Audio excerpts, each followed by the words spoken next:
Salut et bienvenue sur ce tutoriel. Mon nom est weteroussé.franc-ronsa et aujourd'hui, nous allons voir un peu comment utiliser les outils en ligne pour étudier notre Bible.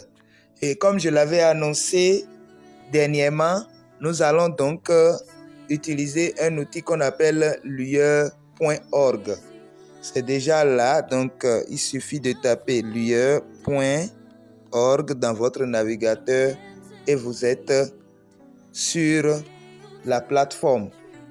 Alors, le site lue.org a beaucoup de ressources. Comme vous pouvez le voir dans le menu ici, vous pouvez voir l'accueil. À l'accueil, vous allez voir des choses, découvrir Dieu, la Bible, avancer dans la foi, donc ça c'est les méditations, et nous avons la musique, nous avons le club Lue, c'est-à-dire ceux qui aiment le site, et puis il y a le site lui-même. Bon, honnêtement, moi je n'ai pas eu le temps de fouiller, donc quand vous aurez votre smartphone sur vous, bien quand vous aurez la connexion et vous serez en train de regarder, vous pouvez aller et passer beaucoup de temps. Il y a plein de ressources là-bas. Maintenant, il y a quand même quelque chose que moi j'aime ici, c'est comment chercher les choses dans la Bible. Et nous pouvons voir ici, et je vais cliquer juste chercher. Chercher dans la Bible. Je vais en bas. Chercher, il y a deux choses qui sont affichées. Il y a l'interface pour chercher quelque chose dans la Bible et il y a l'interface pour lire quelque chose dans la Bible. Ici, nous allons toucher à l'interface pour chercher quelque chose dans la Bible. Bon, on va chercher, nous sommes avec Louis II. Vous pouvez changer de version ici. Vous voyez, il y a les versions King James la Bible Crampon catholique BCC, il y a Darby, il y a Martin, il y a Nouvelle Édition de Genève, il y a Ostelvad. Donc, ce que j'aime ici, c'est que nous avons plus de ressources en français qu'en anglais. Et il y a même jusqu'à la Vulgate latine ici. Donc, c'est plein de versions. Donc, pour les évangéliques, la Bible que nous avons utilisée plus que toutes les Bibles, c'est la version Louis II. Donc, par exemple, si je ne sais pas,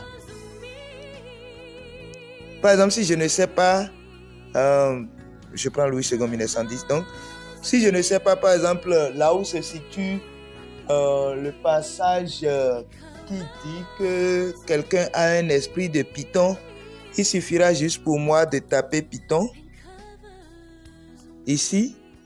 Et puis, je peux spécifier, c'est dans toute la Bible. Non, je sais que c'est dans le Nouveau Testament que ça existe. Donc, je mets là. Et puis, je clique chercher. Et directement, il me dit que c'est un seul verset qui est dans la Bible et qui parle de Python. Donc, ça, c'est un moyen pour utiliser. Il suffit que vous vous rappeliez d'un mot dans la phrase ou dans le verset et c'est fini. Par exemple, je suppose que je ne sais pas le verset qui définit la foi dans la Bible, mais je sais que la foi est une ferme assurance des choses qu'on espère et une démonstration de celles qu'on ne voit pas. Donc, je me souviens de ferme assurance des choses qu'on espère. Donc, je vais mettre ferme assurance des choses. C'est déjà suffisant. Donc, je sais que c'est dans le Nouveau Testament. Donc, je laisse là et je cherche. Et directement, ça m'amène à Hébreux 11, verset 1. Et ça surligne en même temps. On peut voir ferme assurance des choses qu'on espère. Une démonstration de celles qu'on ne voit pas. Donc, ça, c'est un moyen pour utiliser lue.org. Mais je pense que les autres Bibles que chacun a chez lui. Et les Bibles numériques que nous avons peuvent aussi nous aider dans ça. Donc, on va aller un peu plus en profondeur. Alors, les gens ont déjà fait un bon travail. Les exégètes, c'est-à-dire ceux qui vraiment ont étudié la Bible par le passé, ont fait un travail formidable. Et il faut que nous sachions cela et que nous remercions le Seigneur pour le fait qu'ils aient dédié leur vie pour ces choses. Chaque mot dans l'Ancien Testament a un code. Et chaque mot dans le Nouveau Testament a un code. Quand je dis code, ce n'est pas les codes secrets qui vous permettent d'être riche. Ça, c'est une autre ordure. Ce n'est pas de ça que je parle. Mais chaque mot a un numéro. Et ce numéro-là, on l'attribue au mot dans toute la Bible. Et c'est dans le grec et dans l'hébreu. Les gens ont déjà fait ce travail. Donc, on va utiliser cet outil pour chercher deux mots. Et à la fin, on va voir pourquoi on est en train de chercher ces deux mots. Donc, on va voir le mot cousin. Donc, je vais taper cousin. Pour pouvoir savoir comment on appelle cousin en grec, je vais chercher Louis II avec Strong. Louis II avec Strong. Je clique là. Et c'est dans le Nouveau Testament. Si je veux, je vais aller dans l'Ancien Testament, mais ça va être hébreu et grec. Or, moi, je veux le grec seulement, donc Nouveau Testament. Donc, tous les mots qui parlent de cousin. Donc, il va me sortir, même si c'est avec S, il va me sortir. Donc, je clique là et je fais la recherche. Directement, ça donne Colossiens 4, verset 10. Aristarque, mon compagnon de captivité, vous salue, ainsi que Marc, le cousin de Barnabas, au sujet duquel vous avez reçu des ordres. Il va chez vous, accueillez-le. Et vous voyez que, contrairement au verset que j'avais cherché tout à l'heure, il y a des chiffres devant presque chaque mot. Donc le mot cousin, c'est le mot 431, le numéro 431. Donc je vais cliquer sur 431. Regardez, ça donne déjà, ça met Strong 431, voir la fiche complète, langue grecque, classe mot. Donc ça vous donne la classe déjà, le mot. Et après il dit original et il donne la version grecque qui est anepsios et il dit translittéré. Translittéré, c'est quoi? C'est comme le mot Jésus. Le mot Jésus, il n'y a pas ça en fond. On a translittéré ça en fond et c'est devenu Jésus. Donc translittéré, c'est de faire on voit le son de là-bas et puis on dit c'est comme si on s'en va voir les vieux au village pour dire comment le vieux au village peut prononcer ce truc. Et quand les vieux prononcent ça d'une manière, on garde ça. Donc on va cliquer sur la fiche pour voir ce de quoi la fiche retourne. Je clique là. Voilà, ça me donne anepsios. Peut-être que je lis mal. On a dit que c'est un terme grec trouvé une fois dans la Bible. Ce terme peut être traduit en français par cousin. Les autres traductions et usages de cette définition sont indiqués ci-dessous. Donc, on peut déjà aller un peu en bas. Vous voyez, original c'est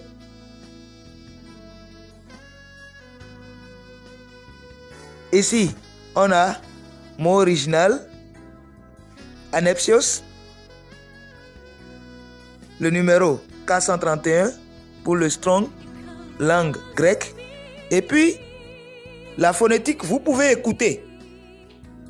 Anepsios. On va écouter une fois encore. Anepsios. Très bien. Anepsios. Donc, il nous dit, c'est où l'origine? Alpha. Et puis, il donne la signification dit particule d'union et l'ancien mot nepos qui veut dire couver.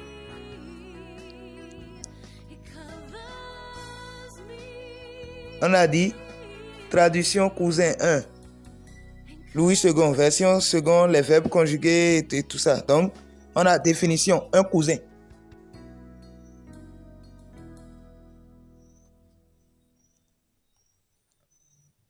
Occurrence, ça veut dire combien de fois c'est sorti dans la Bible.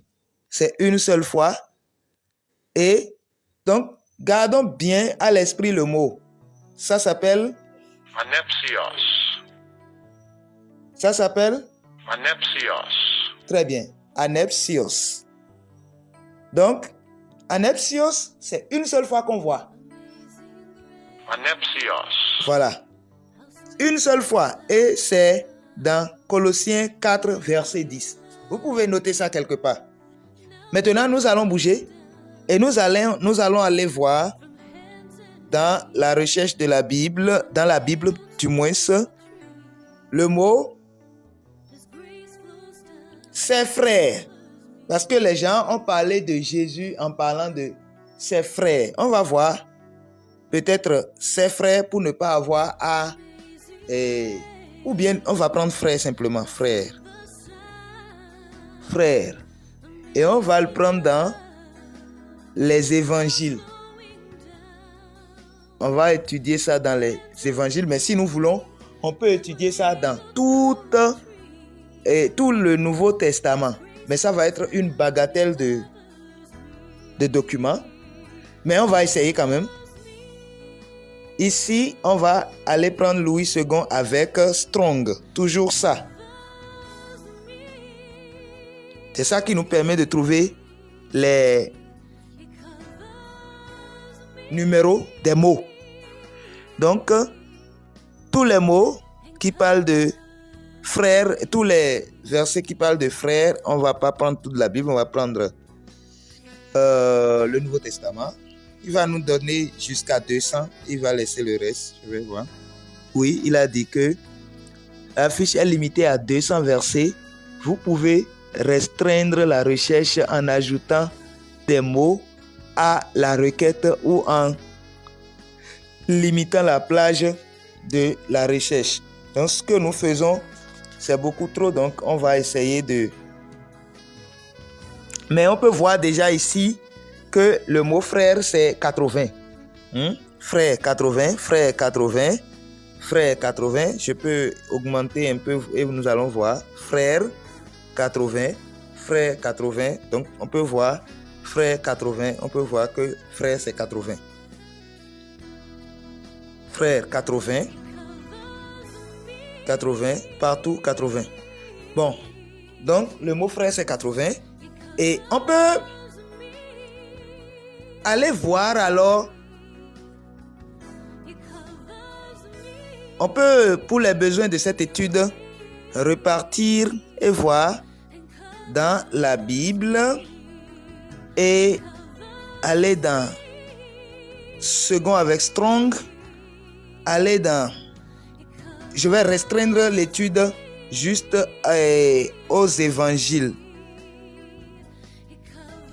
et au livre des Actes.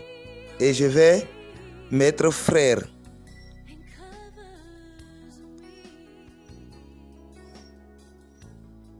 Et je vais demander, voilà, Matthieu 1, verset 2. Le mot frère, c'est quel mot? Déjà, on va aller chercher. Non, on va d'abord voir c'est combien de mots qu'ils ont, combien de versets, 91 versets. Ce n'est pas la blague. Mais moi, je cherche les versets où le mot frère est lié à Jésus.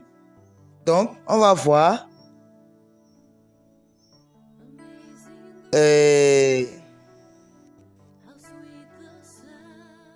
Donc, pour ça, Je vais lire. Je vais chercher rapidement dans les textes ici. On peut voir. Ok. Matthieu 12, verset 46.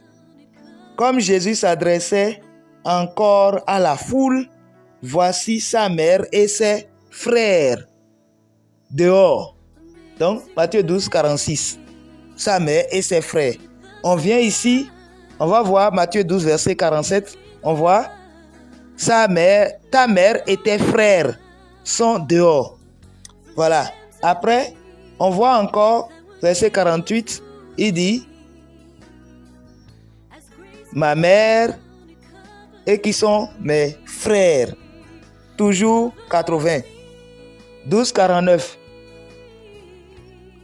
Puis, étendant la main sur ses disciples, il dit voici ma mère et mes frères. 80. Encore. Matthieu 12, verset 55. Simon et Jude ne sont-ils pas ses frères? 80. Toujours 80. Maintenant, 19, verset 29.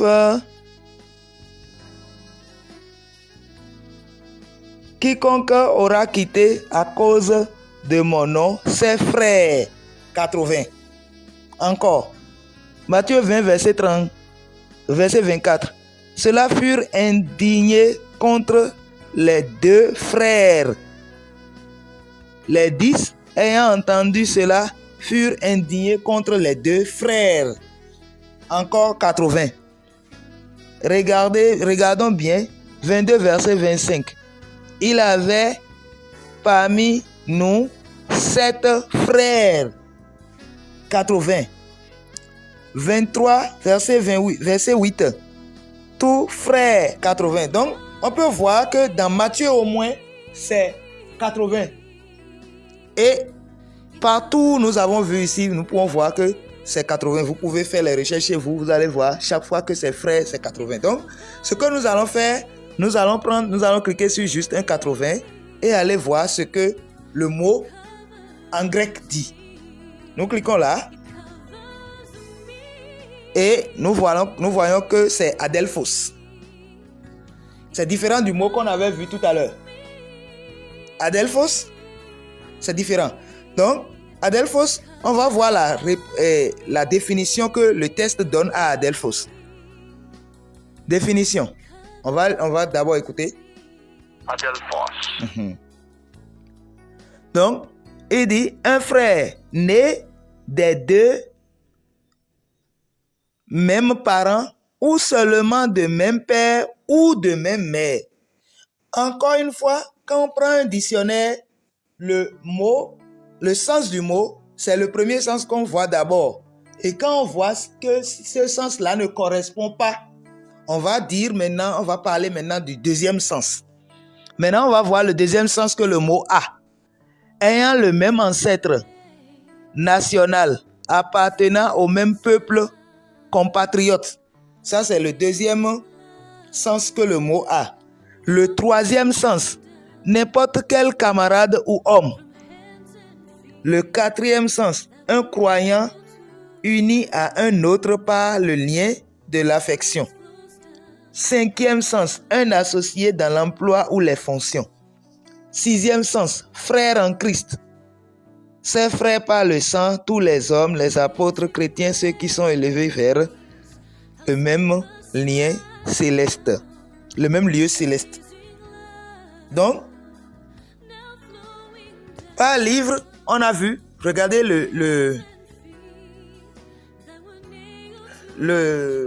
la plateforme nous donne combien de fois?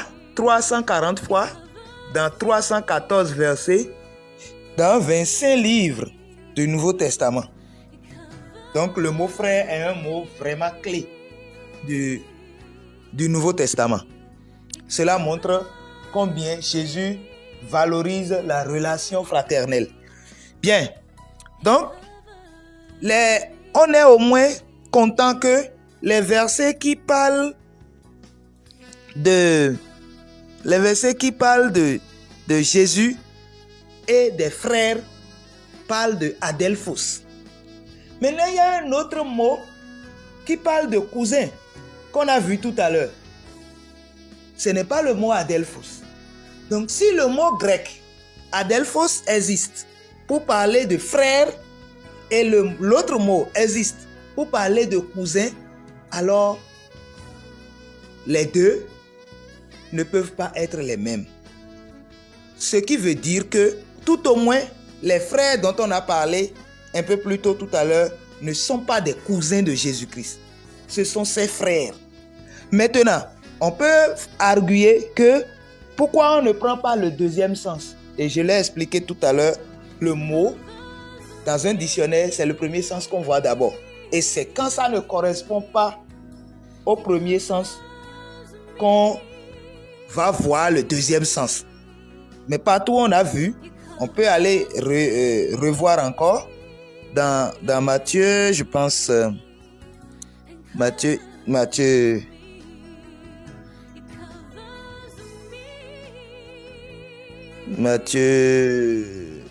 quoi? On voit les 39 occurrences dans Matthieu, ok? Donc, ouais, il va me donner ça.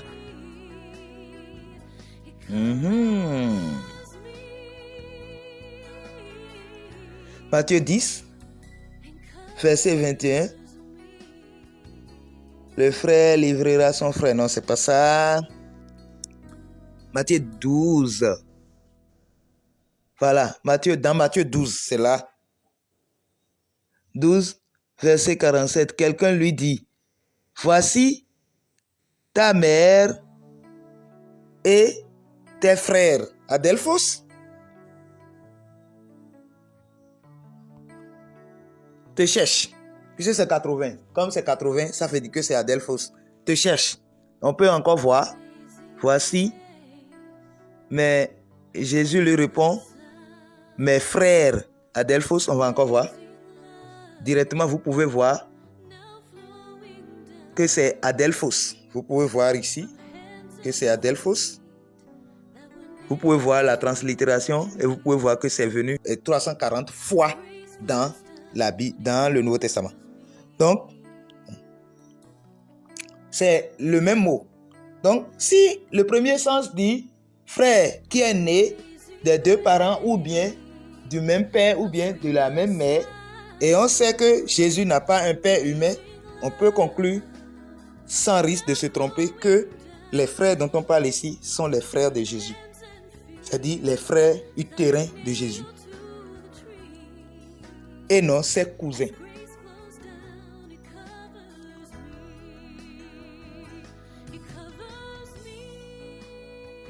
C'est aussi simple que ça.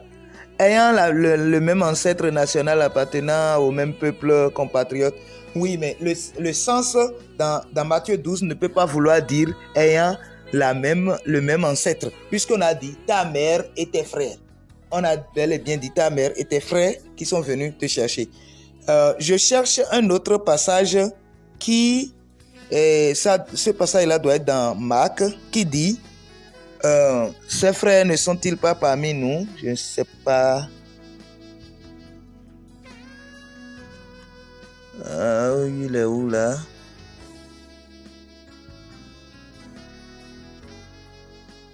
Je bouge. Donc ça c'est Marc. Comme il passait le long de la mer de Galilée, il vit Simon et André. Adelphos. 25... Non, Marc 1, 19. Étant allé un peu plus loin, il vit Jacques, fils de Zébédée. Bon, on laisse ça. Et puis, Jacques. Voilà, Marc 3, verset 17. Jacques, fils de Zébédée, et Jean, frère Adelphos de Jacques, auquel il donne le nom de Boanerges, qui signifie fils de tonnerre. Survint sa mère et c'est Adelphos. Encore, Adelphos encore, qui se tenait dehors, l'envoyait appeler.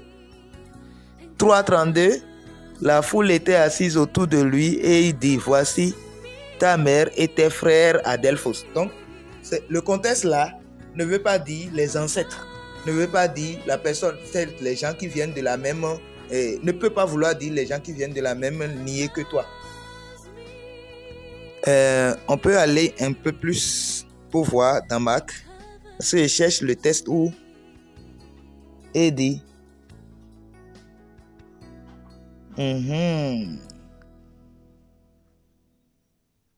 frère de Jacques. Je cherche de Marie, le frère de Jacques. On dit, il est. Voilà. Marc 6, verset 3. N'est-ce pas le charpentier, le fils de Marie, le frère de Jacques? Donc, on est en train de parler de qui? De Jésus. Et frère de Jacques. Adelphos, encore. On peut encore cliquer pour aller voir. De Joseph, de Jude et de Simon. Et ses sœurs ne sont-elles pas ici parmi nous? Il était pour eux une occasion de chute. Donc, ça c'est le verset, c'est l'autre verset, c'est Marc 6, verset 3. Donc dans Marc aussi, il y a Adelphos. Et je peux cliquer sur le 80, là vous allez voir. C'est bel et bien Adelphos que vous pouvez voir ici. Que vous pouvez voir la translittération ici aussi. Maintenant, cela m'amène à voir si le mot sœur correspond aussi avec le sens de frère au féminin. C'est sœur. Où? Sœur, c'est 79.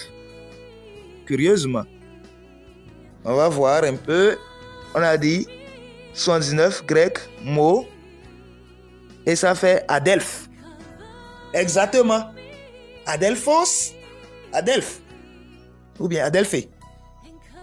On va voir comment ils ont prononcé ça parce que mon grec n'est pas encore très bien assis.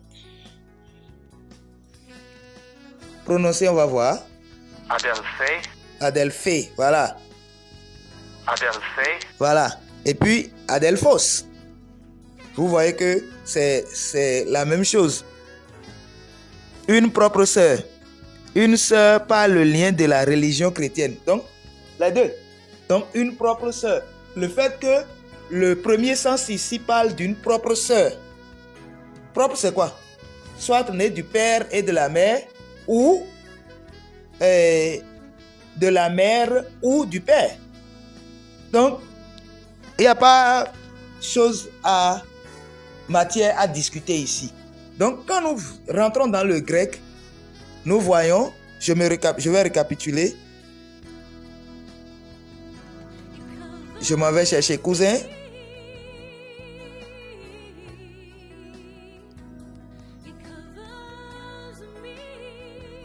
Cousin. Et puisque je sais déjà que c'est dans Colossiens, je vais aller chercher juste Colossiens. Je ne vais pas aller par 4 chemins. Colossiens. Et puis, je vais chercher Louis II avec Strong.